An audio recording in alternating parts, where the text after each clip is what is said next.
Hi there, my name is Leah, and I am a life and relationship transition coach and the founder of Life Remade. We specialize in helping people through life transitions, such as mindset and confidence shifts, career transitions, relationship health, you name it. Today, I wanted to talk about a bit of a personal list of things. This is going to be titled The Top 4 Things That Changed My Life for the Better. So when you're ready, grab a pen and pencil, take some notes if you'd like, or just see if you're already doing some of these yourself, or if you have any to add, please feel free to add them to the comments below. So let's get started. Number 1, I think the most underrated thing, and that I always ask my clients about, is, are you getting enough sleep? How is your sleep? What's your sleep routine look like? We need this basic care. And I call it care because it really is a way that we love and care for our brains, our bodies. And many people kind of forego sleep because it's not necessarily attached to productivity. And as our society kind of deems productivity as the ultimate, achievement focused thing to go for, I think rest and sleep can often be overlooked.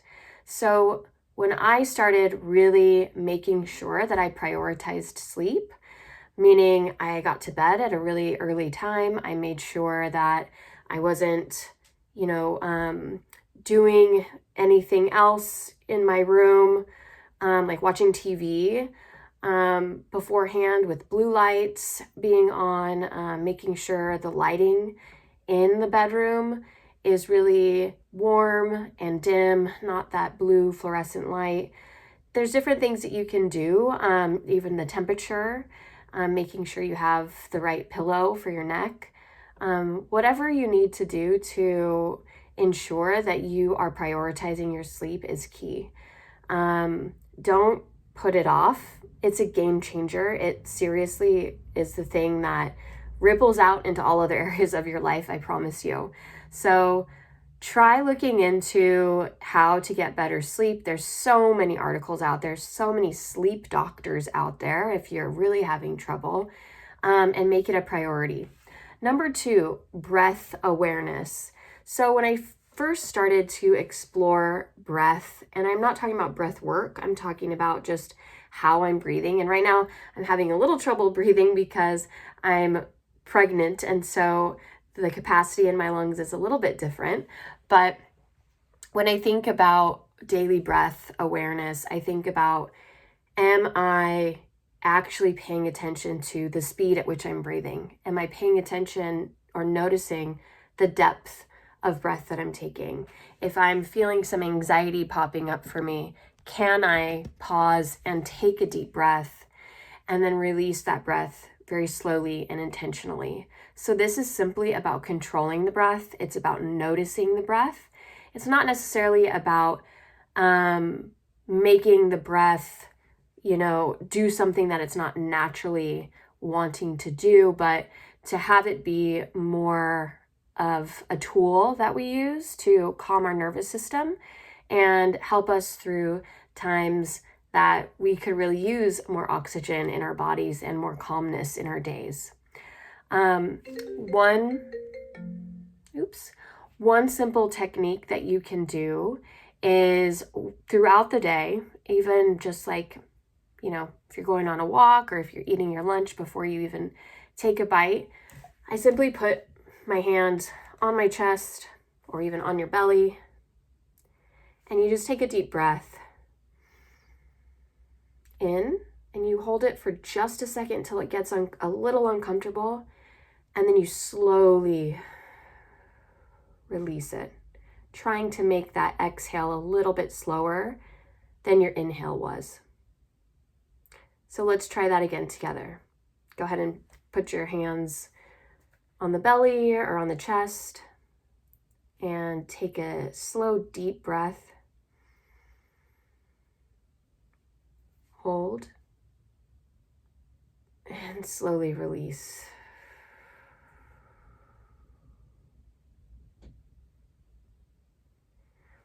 And hopefully you can already feel that sense of calm kind of coming over you. All right, great. Thanks for doing that with me. Number 4 is let go of being right. There is so much power in humility. And I think that we associate power with being right, which is the irony of it. But when you can liberate yourself from the idea that you have to be right, it really sets you free. It's one of the things I wanted to list here because although I am a coach and people come to me for suggestion, advice, and insight, I never claim to know everything. In fact, I go into everything saying, I don't know what's best for you. Only you know that. And so having that sort of in the back of your mind as something that, you hold close to you is that humility, is that curiosity, is that, that way of being where you're not, being right isn't the focus. It's understanding where the other person is coming from, maybe growing, getting a different perspective. These are all things that you can really focus on instead of being right. I remember there's a personal experience that I have with a client that, as a client to a coach. And I used to outsource or crowdsource my opinions a lot before I became a coach. I would ask all my friends, do you think I should do this? I would ask my parents, what should I do? Do you think I should do this? I had so little trust in myself. And usually people would instruct me on what to do, even if I said, I'm not sure if that's right for me. But what was the most powerful thing was when I was working with a coach myself, and she said, I'm not here to be right. I'm here to hold space for you while you figure out what your own right is. And that was the most important thing I think that I'd ever heard, because it really put me in the driver's seat of my own life. And I thought, if I'm ever to become a coach one day, I think that is the mindset that I want to have. I'm not here to be right. So maybe you can take that story and apply it as needed. The fourth and final thing that I wanted to touch on is disconnecting from digital devices.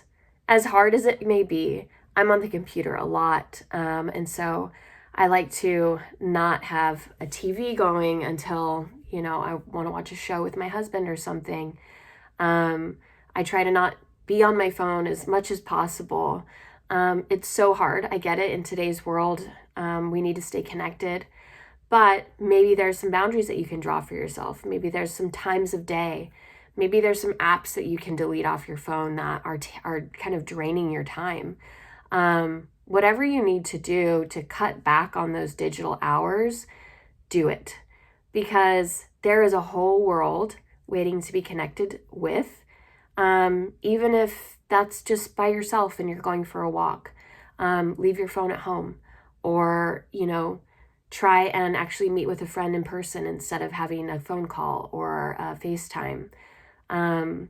There's many different ways, and I think that we don't really realize maybe the damage that is happening when we're always on our screens and always looking at a screen or a digital device, or even listening to podcasts.